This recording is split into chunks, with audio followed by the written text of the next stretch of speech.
Hello everyone.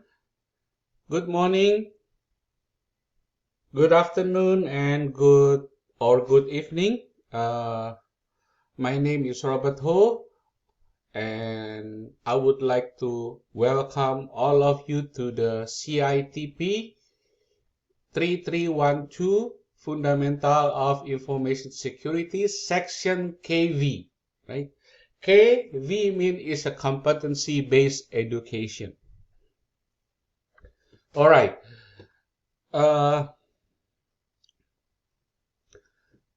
When students log into Blackboard and click the course link, the first thing that they need to do is to go to the link on the left hand side, which is start here, right? Start here. Once students click this link, they will see all of this information on the windows. Okay? So basically I will go over to some of the information that is listed here. Okay? The first section is a welcoming message from me, which is Robert Ho, and I will be the instructor for this class. Okay, so I have a brief intro here. Please read this carefully. Okay, again, the name of the course is CITP 3312 Fundamental of Information Security Section KV. Okay, K, whenever students see the K, that means it's a competency-based education. Okay, so communication with the instructor and office hour. The next section is about this one. All right, we are going to use this. Okay, this is my information, by the way. The office is located in Building M 149 Pecan Campus. So if you happen to be in the area, please stop by in my office. The building is across the HEB, which is a newer campus there, right? Newer building. Okay. Next to there is like a store. I think the name is, what is the name? Filman. Okay, it's Building M 149. My phone number is 956-872-2194. In case I'm not available to answer your phone or your calls, please leave a message and I will try to answer your call as soon as possible, usually within 24 to 48 hours. Please be patient. Sometimes I receive a lot of email or messages at the same time. All right. And my email address is shusin2@southtexascollege.edu. And my office hour at the moment I don't have my office hour first, right? Because my schedule is not final yet. I'm doing this recording on January the 6th, 2021. So I will change this office hour. I don't know because the school have not finalized the faculty schedule yet. Okay, especially now with the pandemic, some class are face-to-face, and most of them I think is an online. Okay, so I will let you know later through email. Okay, by the way, this is my primary email address. Okay, however, for the purpose of organization and management, I would like students to go to the BB messages link located on the left hand side, okay, to send me email, because when students send me email through this link, I will know right away that you are from this particular class, right? CITP 3312, and your section is KV1. Let me send you email here. I want to ask your contact info. At this moment I don't have a lot of students yet, but maybe we will have some more. So I'm gonna move it here. Contact info. Okay, I'm gonna ask you, please email me your contact info in case an instructor need to speak to student. I usually don't call student unless it is important, okay? So just to let you know, right? Please email me your contact info in case an instructor need to speak to student. All right. All right. Now you can, when student click this link, you will see my messages and you can reply this. All right. Okay. Let's coming back to this one. So here is how the student communicate with the instruction and office hour. Okay. The textbook that we're going to use is this one. Certified Ethical Hacking 2nd edition by Omar Santos, Nick Garner, and William Burrochel. Okay. We are going to use the first lesson 1 to 12, right? The first half of the material. Okay. There are 24, I believe there are 20 lessons or 24 lessons. Okay. We are only going to use the first 12 lessons for the purpose of this class. Okay. And I have a little disclaimer here. Student learn the ethical hacking course is for educational purpose only. Student must obtain written authorization in case they want to try some of these tools in real life scenario. As always, check with the federal, state, and local authority before doing experiment of these penetration testing tools that we will learn throughout the semester. Okay. And then I have another supplemental reading because this is only a video, and this study guide help you with the exam, with my exam, with the course exam, and the real ethical hacking exam in case students want to take the exam after completion of the course. Okay, but remember, we are only learning the first half of the material. So once students finish the second half of the material, then they can proceed with taking examination. All right, so let me show you how students can obtain this information, because since last semester, since last year, we start using open source education.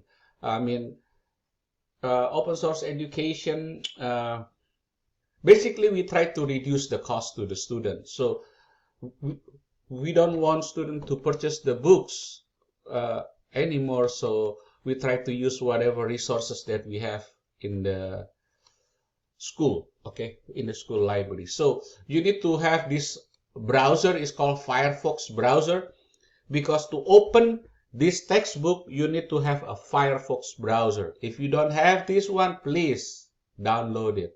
Okay, I'm going to use South Texas College. If you use Google Chrome, student cannot view the material completely. They only receive half of them. Okay, so open your Firefox browser, and then I'm going to go to library here, right?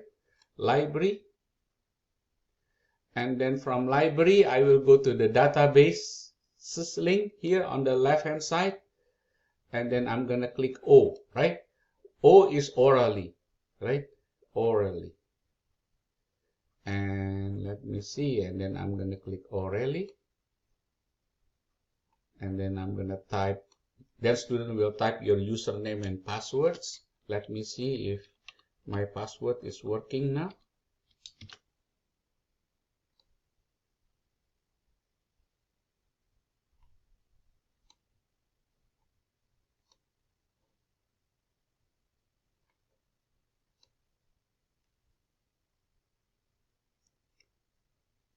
Here we go. All right, certified ethical hacking. So student need to look here. Type the name Certified Ethical Hacking 2nd edition, and you choose this one. If I click this textbook, right, and it's loading the content.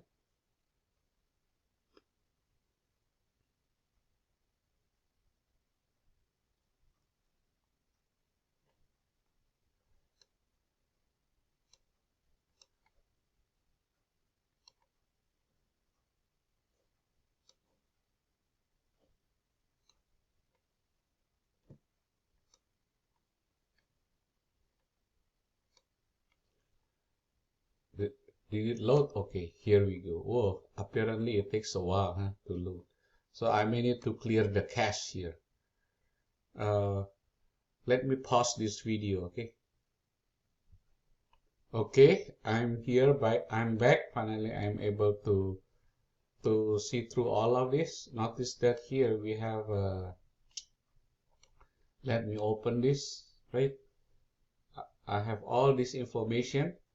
Lesson 1, Module 1, just Lesson 1, right? Through Lesson 12. Through Lesson 12. Okay, session hijacking. Lesson 13, we will pick up that later on the CITP 4430.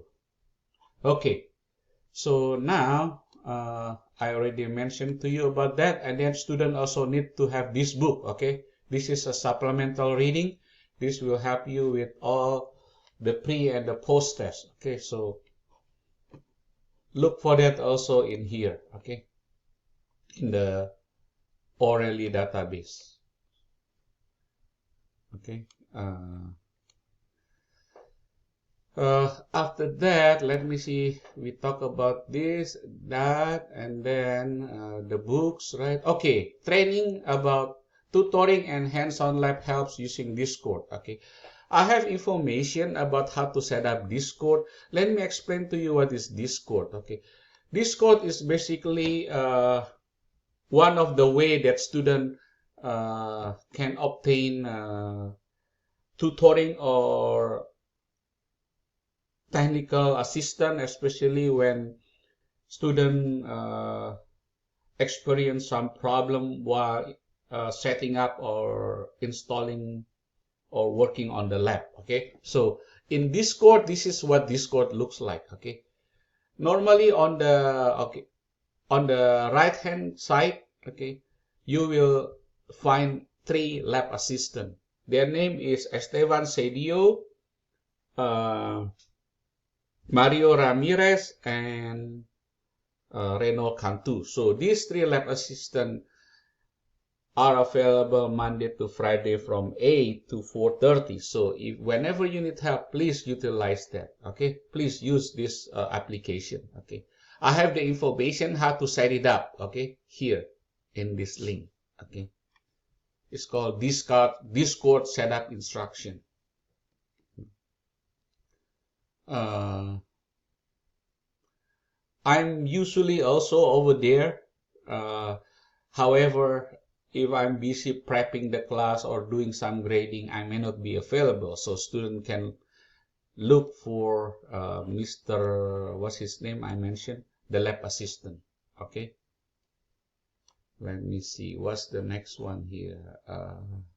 Discord tutoring. Okay, this is one, and then okay. Let's talk about this syllabus. Okay. The next item is this one: syllabus, schedule, and course policy. Okay. Here is the link for the syllabus. I will do a presentation again on the syllabus in the next video. So for this video orientation, I just going to give a student brief overview about how the course is conducted. I have a rubric for grading here, right? Rubric for essay and discussion. So please download this and read this carefully. Assignment and course schedule. We have about six and a half weeks. So before we talk about this one, I think I need to mention about the competency first, right? Where is the competency here? Let me see. Why is my competency is not showing up here?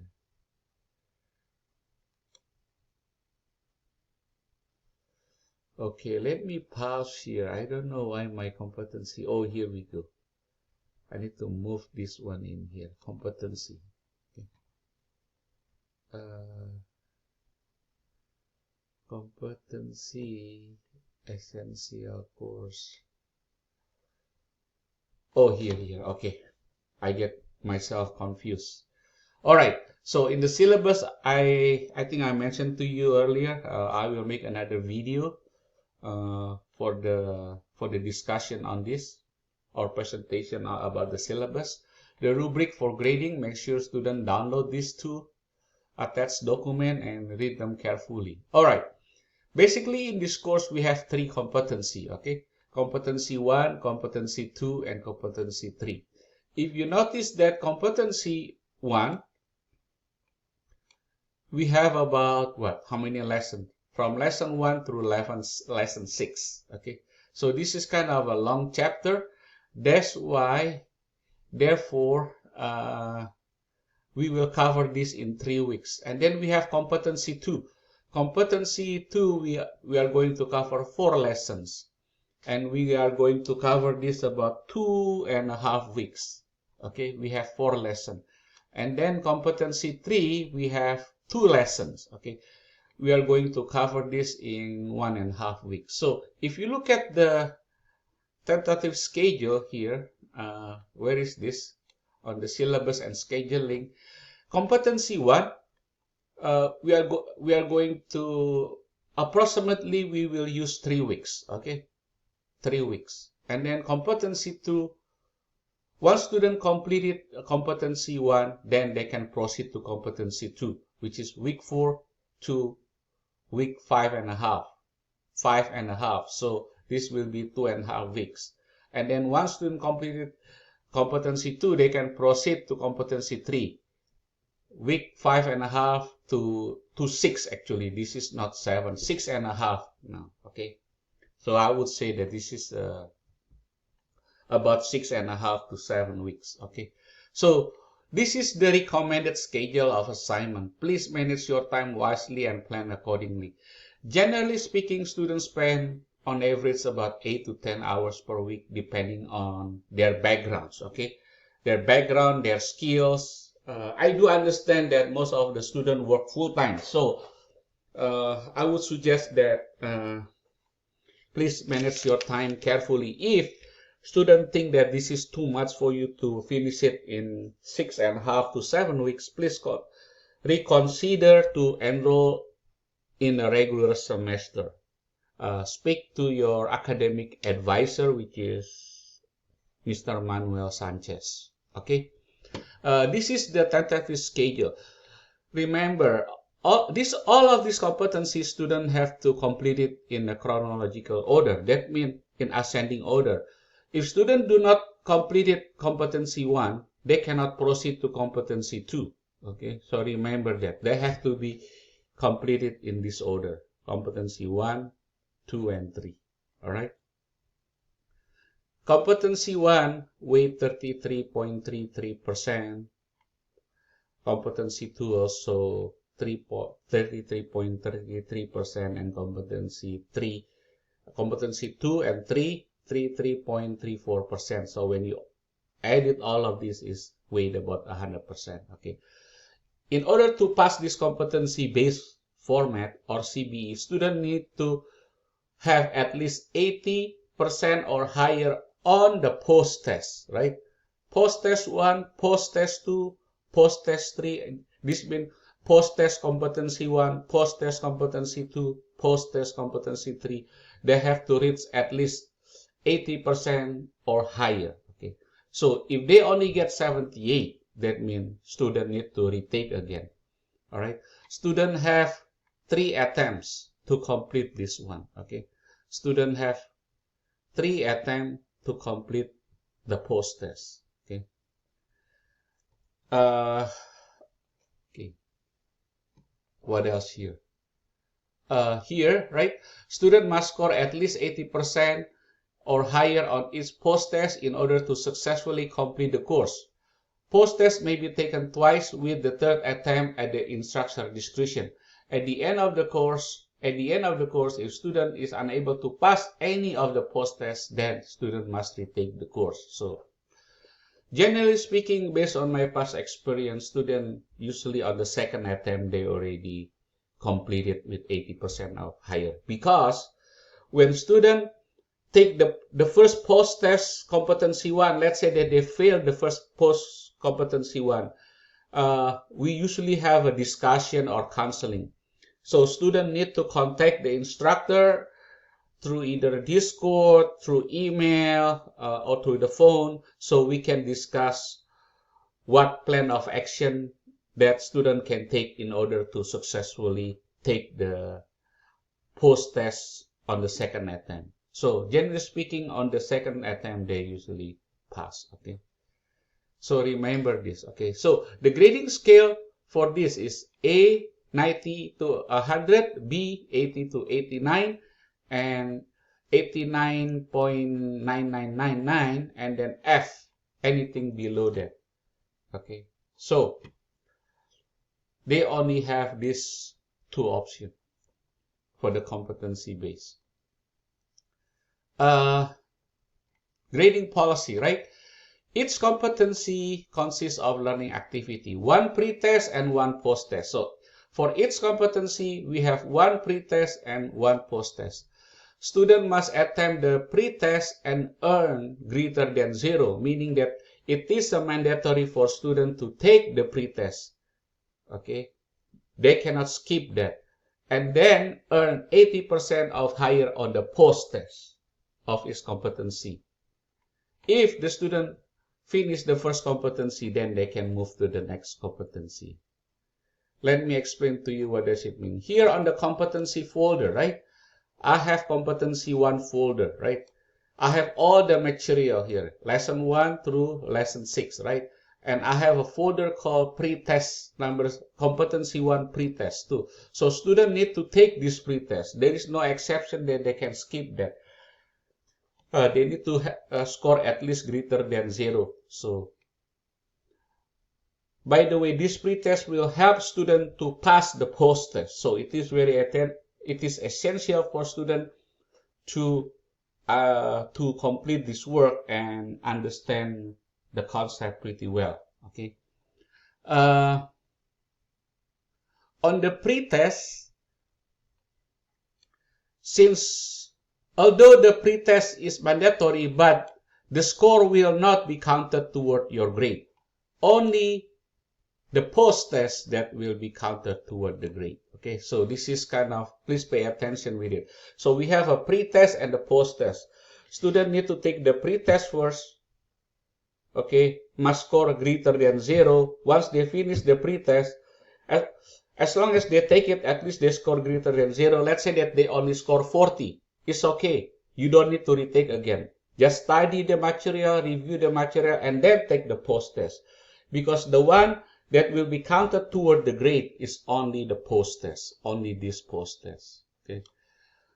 I would suggest that before students take the pre-test, learn all of this, click all of this material first, right? So you are familiar with what content that will be asked on the pre-test.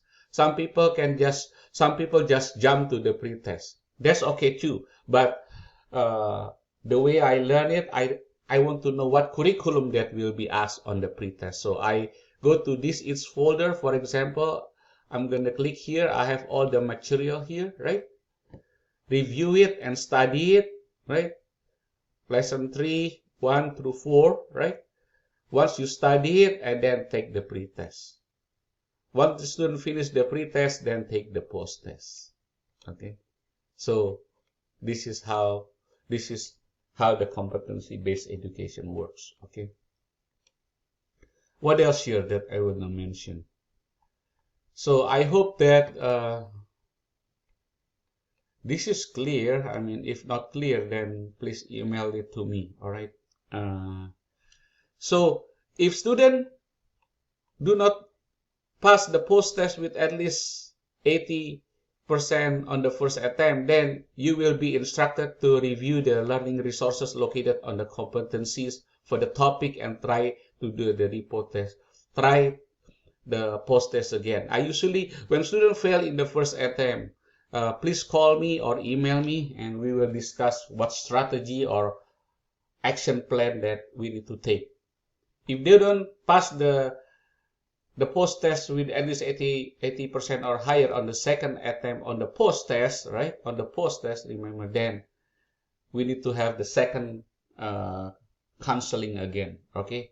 And hopefully the third one, student will pass. Generally speaking, based on my experience, past experience, they usually pass on the second attempt, unless students do not spend their time and effort and energy to learn the materials. Let me see how long is my recording right now here. Let me see. Okay, my recording is already past 25 minutes, so I'm gonna stop right here and continue in the next recording. All right. Thank you.